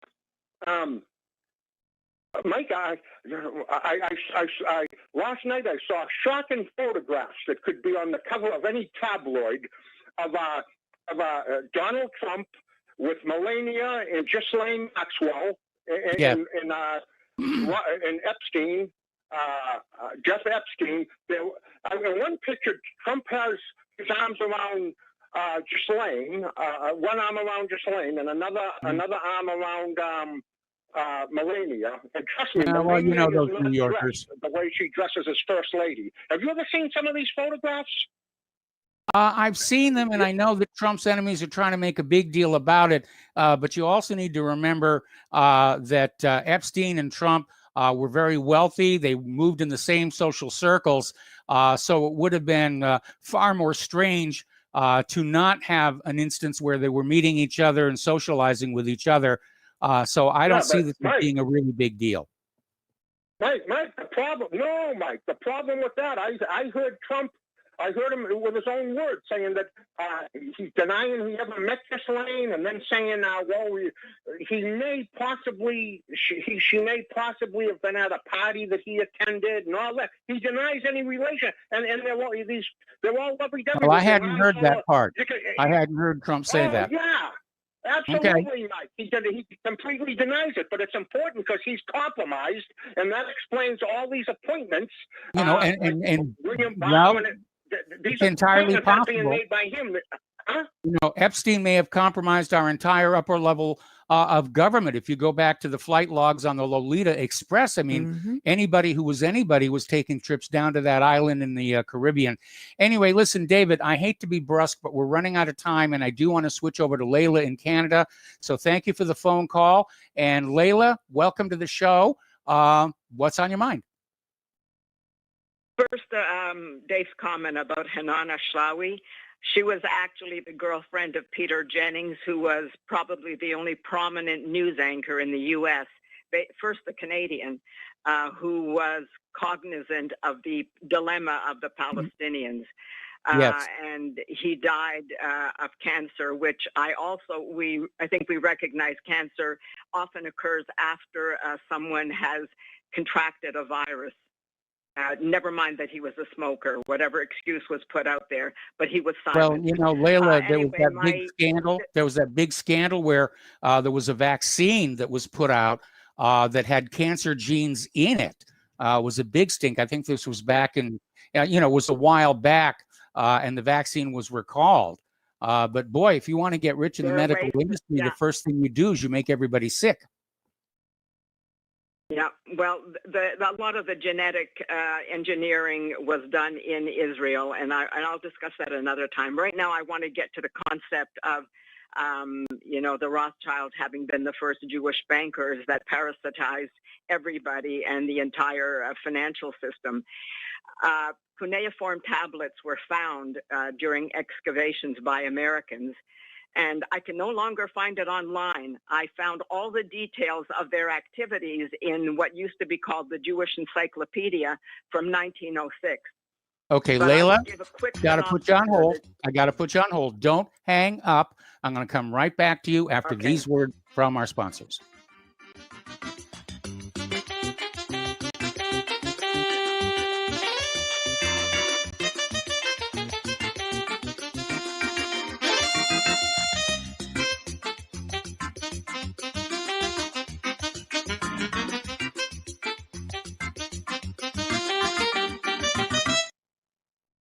Here at Republic Broadcasting Network, we have been building our online store. Well, we have been focusing on bringing you the best talk show host in the country. Here at Republic Broadcasting Network, we also want our listeners to have products they can use every day and in times of emergency. We have added new products each week to our store. Your support of this network, plus products at the best prices, is a win-win situation. Check out our new store. Go to our website, republicbroadcasting.org, and click on the online store located at the top of our website. Together, we can continue to grow RBN and help our listeners prepare for the future. Go to republicbroadcasting.org and click on our online store or call us. 800-724-2719, extension 3. 800-724-2719, extension 3. Extend your life with Extendovite, a 7-herb combination made from garlic, cayenne, bilberry, hawthorn, ginkgo biloba, valerian, and milk thistle. Each herb was chosen for their abilities to help improve irregular heartbeats, chest pain, lower cholesterol, as well as normalize blood pressure and clean and strengthen arteries, plus much, much more. Doctors have taken people off of some or all of their pills just because they believe their patients got better while taking Extendovite. Get the dependability of Extendovite. Just see how you feel in 6 months. A 2-month supply of either capsules or liquid is only $69.95 plus shipping and handling. Call 1-877-928-8822. That's 1-877-928-8822 or visit heartdrop.com. Extend your life with Extendovite. Hey, honey, I'm home. I grabbed the newspaper on the way home. Look at all the news today. The newspaper? Don't you know that all you're going to get in the newspaper is propaganda, twisted news, and false information? Honey, this is a national newspaper. It has to be true. Ha! For some reason, a majority of the population believe anything the mainstream media tells them. The newspaper does not give out the important attention on what's happening to this country and news that affects our daily lives. Say, does that newspaper mention anything about the North American Union? No, not that I can see. I didn't think so. You need to go to www.newswithviews.com, where truth is more important than political correctness. That's www.newswithviews.com. Hey, don't throw that away. We can use that in the birdcage. Okay, move over. Let me start reading newswithviews.com. The truth? Read all about it at newswithviews.com. Newswithviews.com, where reality shatters illusion.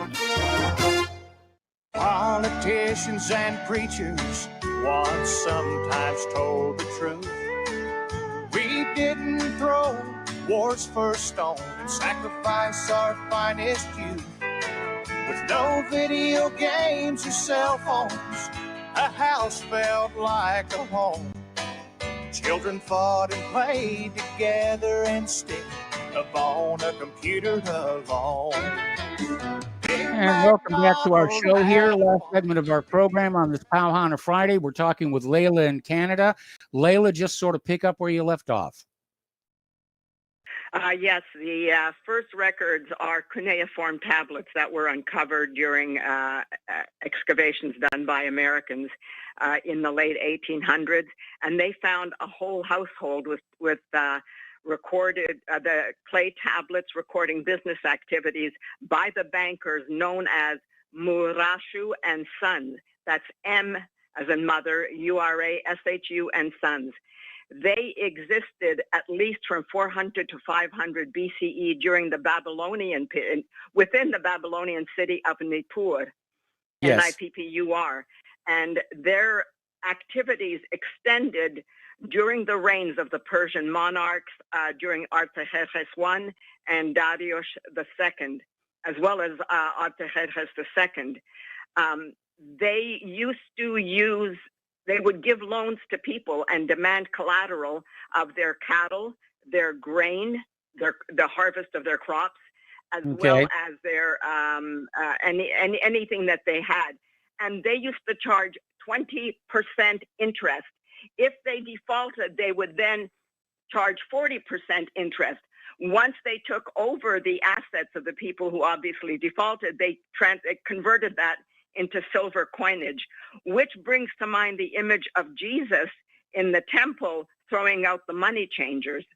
Yes, because it does. they were there acquiring more of the livestock.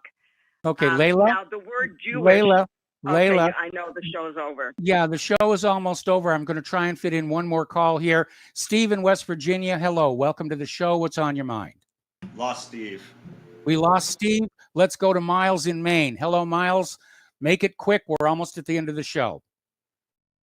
That's right. These calls need to be limited to 3 minutes. Dave went on, and the next call was Layla, and instead of him yielding the floor, he keeps talking. Now I'll get to my question, which will take under 3 minutes. One, I want your opinion. What do you think we should have all these polling places be cameraed and all the workers have body cams on them? Secondly, I think it would be a really good idea. Why doesn't Trump get out here and give $1 million reward for the arrest and conviction of anybody providing testimony that leads to the prosecution of anybody with irregularities in this election? I'm not going to take up all your time, but I want you to think about what I said. Thank you, Michael. Well, I mean, the local laundromat and the banks, they all have security cameras recording what's going on. And the idea that polling places can't have those basically tells you, again, it's not transparent, it's not verifiable. And unfortunately, I apologize to my remaining callers because we are pretty much at the end of the program. It's been a heck of a week. And like I said at the top of the show, I'd like to predict that next week is going to be calmer and quieter, but I would be lying to you if I said that. So please stay tuned to the John Stedmiller Show. He's got lots of interesting things to share with you. Please spread the word of Republic Broadcasting. Spread the word of whatreallyhappened.com. Apparently, Richard Carey is going to be the guest host on John Stadmiller's program, so stay tuned for that. We'll be back on Monday. Aloha, America.